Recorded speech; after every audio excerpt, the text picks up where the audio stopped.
What's up, everybody? My name is Chris Tharp, and today we're just going to talk about where to get started as an indie game developer.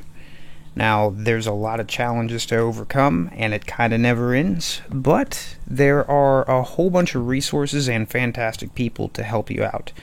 I personally wouldn't have gotten very far if it wasn't for the help of others and being able to learn from other people's failures and successes. I'm going to shamelessly go ahead and plug my own video for the first resource, and that is 5 free programs every indie game dev needs. It's a fantastic start just to get you up to date. Essentially, it's 5 free programs that you definitely need if you want to be an indie game developer. It's a great start, and then I also have videos on each subsequent program. So I have one for Unity, I have one for GIMP, I have one for Blender, I have one for LMS, which is audio sampling, and then one for Audacity, which I'm currently using to record this audio now. And it works fine, and it's free. So you don't need FL Studio to, get some sounds into your games. You don't need $1 million software to be able to create some decent art or to learn how to program something. All the information's there, all the programs you need are there. It's fantastic stuff. Also, really quick, want to go over my featured channels. Most of these channels are run by people that have been a huge help to me, whether they know it or not. And I just love what they're doing, and I want to give them a shout out. So first up is Jonas Tyroller. This dude has great energy. He's super fun. He's always happy to be there, happy to be talking to everybody. He's got some great stuff that he's working on, and I recently participated in one of his game jams, although I got sick about halfway through and didn't get much done. I submitted a game, but it was pretty bad.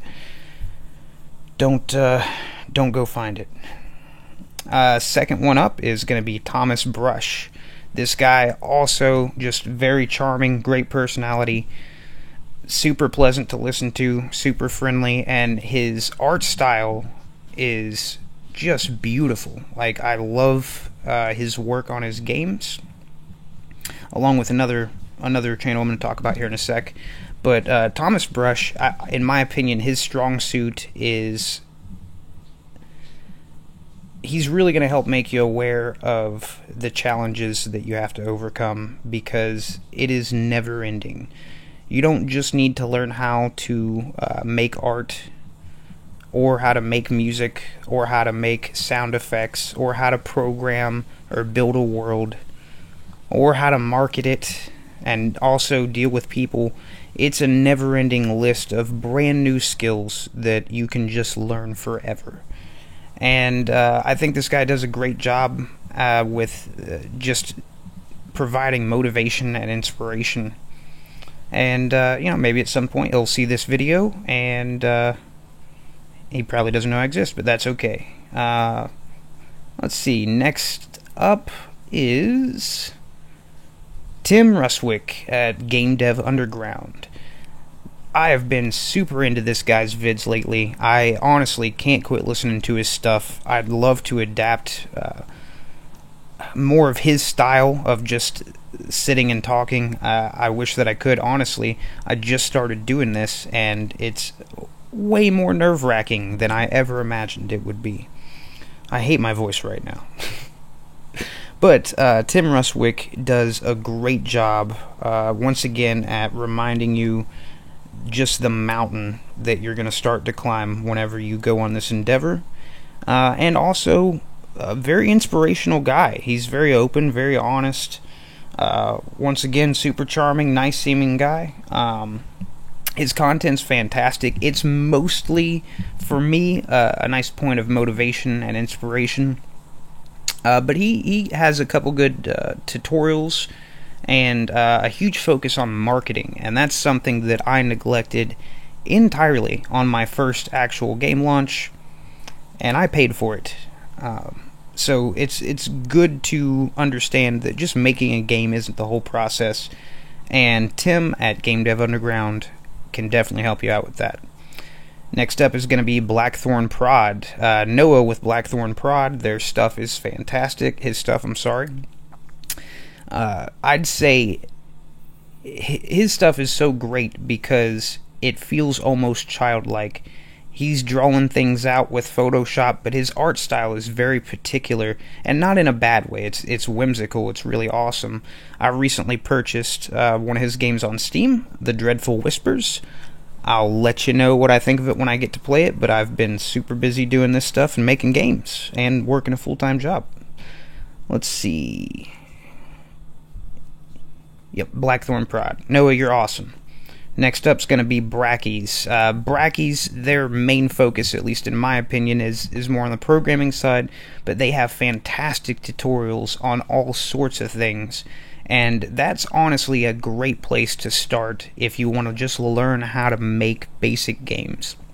And you definitely want to stay basic when you start out, because I've worked on projects that had one moving part and just got out of hand like crazy as soon as I started adding some things to it.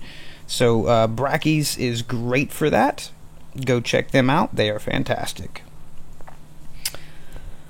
Oh, last but not least is Game Maker's Toolkit. They have a whole bunch of content, and it's all over the place, really.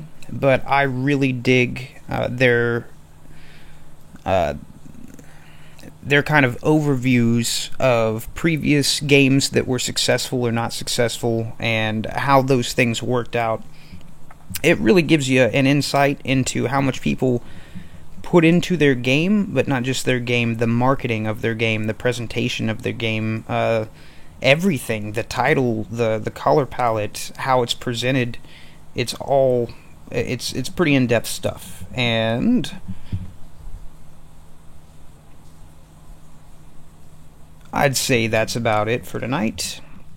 If you guys need some help and you want to become an indie game dev, check out my videos, check out Getting to Know GIMP, check out Getting to Know Blender, check out Getting to Know Unity, and head over to these other channels. They are all doing well, and they deserve to be doing well because their content is fantastic, and I love them all. Once again, my name is Chris Tharp, and have a wonderful day, guys. Bye.